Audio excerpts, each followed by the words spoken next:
Joseph, yes, thank you first for being here, my friend. You were for the record, you were one of the first people that I invited.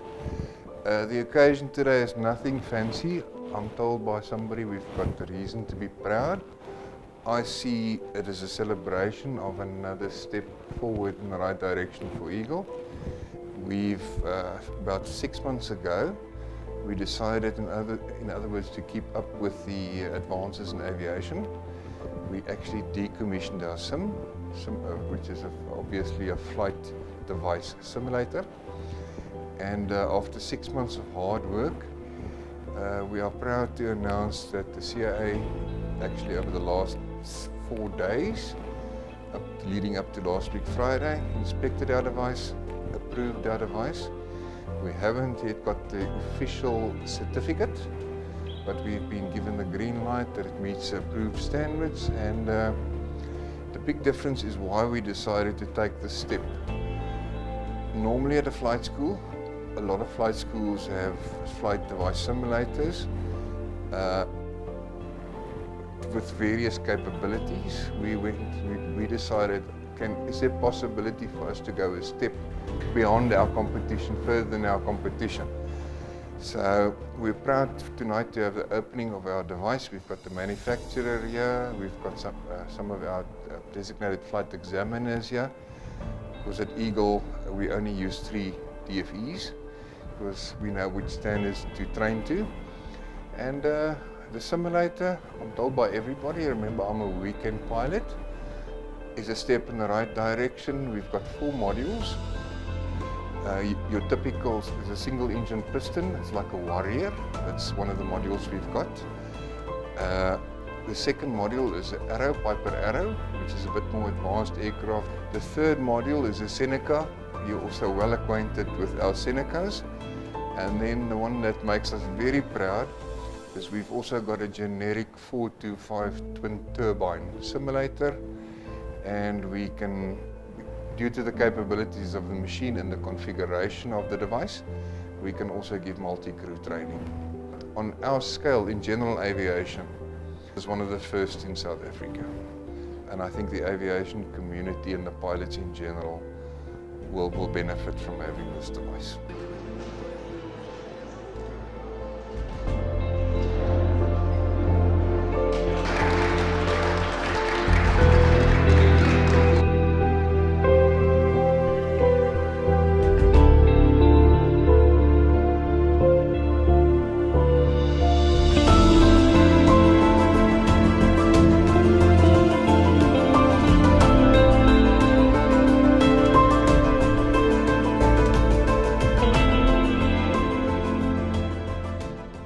My son was a senior grade 2 instructor at the erstwhile Bishu Aerodrome, which is now called Nhlapo. It's situated in the Eastern Cape, not too far from King Williamstown.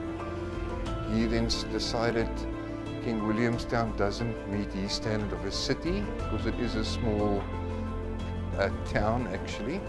So he was very keen to come back to Pretoria, and he started flying at Superior at, as we all know, Grand Central. I think he lasted a year, and then he got phoned by a certain Captain Nudia, Francois Nudia, which is one of our guests tonight. And he said, listen, there's a crowd, excuse the pun, at Wonderboom, known as Eagle Aviation, that's looking for a chief flight instructor, or as we say, CFI. He joined up with Eagle. He didn't have an interview, he just walked in here. And Eagle Aviation, I'm drawing this distinguishing between Eagle Aviation and Eagle Air. Then at one stage, it was a sole proprietorship. It was going for about 9 years at that time. He offered my son shares. So if I may say so, Dad got suckered into assisting him. So we incorporated the company. bought 49% shares. That was beginning in 2014. And we decided to buy out. There was a preemptive condition, and we decided then to buy the previous director and shareholder out. And since 2014, we've been running the company, myself and my son, until he got, there was greener grass, and he's now flying all over Africa. And typical, I got stuck with a flight school. When I was old enough to fly, it was R4.50 for a flight lesson per hour, including aircraft, fuel, flight instructors. My dad being a civil servant at the time, we were talking in the late 70s now. When I told him it's R4.50 per hour, he had a heart attack.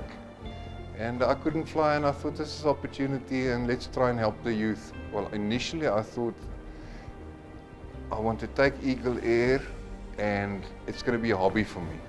And believe me, after 4 years, I can tell you it's everything but a hobby. It's my passion, but it's also utter commitment. There's a lot of uncertainty and a lot of misinformation about the various occupations available. In aviation, it's as wide as possible. You know, it's not only pilots, it's cabin crew, it's aircraft maintenance officers. And yes, as I said, most of our students is from abroad, and I got the nickname Godfather. They see me as a surrogate father, because most of the students are, as I said, from outside our borders, and the parents phone Uncle Percy or Percy to find out how their sons are doing. I get calls on my mobile 3 o'clock in our morning local time. How's my son doing? I don't have the training file, but I try to accommodate them because they're thousands of k's away from their children and they're concerned. But I wanted to, when I was legible, at legible age to start flying, it was an affordability issue. I simply couldn't afford it. My parents couldn't afford to send me for pilot training. My son matriculated and he came to me in Form 4, which is I think the equivalent of grade 11. And he said, I've made up my mind what I want to become. So I said, what do you want to become? He said, Dad, I want to become a lawyer or a pilot. So being a lawyer at that stage, I've been at that 25 years of practice behind me, I said, if you're a lawyer, you pay for yourself. If you're a pilot, because it was my passion, I couldn't afford it. If you're a pilot, I'll pay for it. So he got his commercial license and his grade 3 instructors and his grade 2 instructors. We were blessed to be able to give him or to buy him a machine to collect hours. And at one stage I thought, well, why don't I join him? We've got the ideal opportunity now. Now it's payback time, excuse the pun. I've got a machine, an aircraft, and I've got an instructor that I don't have to pay for. So after the best part of 20 years, 25, I could rekindle the flame. And I went for training at a different flight school because obviously as a 0 hours pilot, my son couldn't train. He could train me, but he was a grade 2 instructor. You normally get your ab initial training starts with a grade 3, as you know. Did my training at Nhlapo, and ever since then I was fortunate enough not to pay for any ratings because, as I said, it was payback for my son. He had to return the favor. So that's my passion, and now I can live my passion. And I just hope to get the youth more involved, like organizations like Fly Zulu is giving us an ideal platform to put something back in aviation.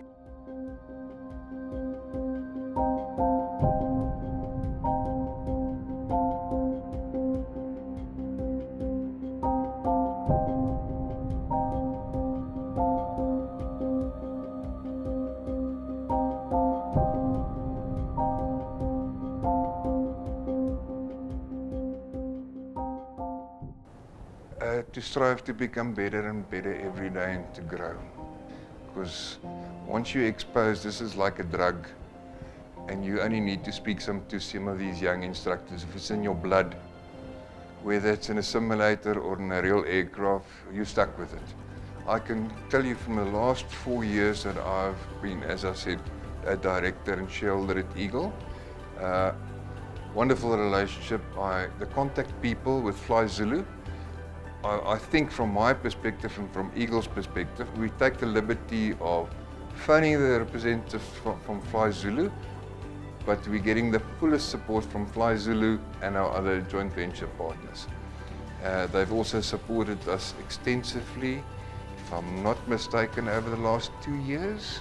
Got immense respect for the guys, the amount of effort that they put in, and as I said, I think there's a hell of a lot of synergy, excuse my French, but I don't know how to express it better, between Eagle Air on the one side and Fly Zulu on the other side. There's synergy between, I think our goals are overlapping. And it's a nice bunch of guys, and even their joint venture partners, which I've had occasion to meet from time to time, also at our open days. Nice bunch of people.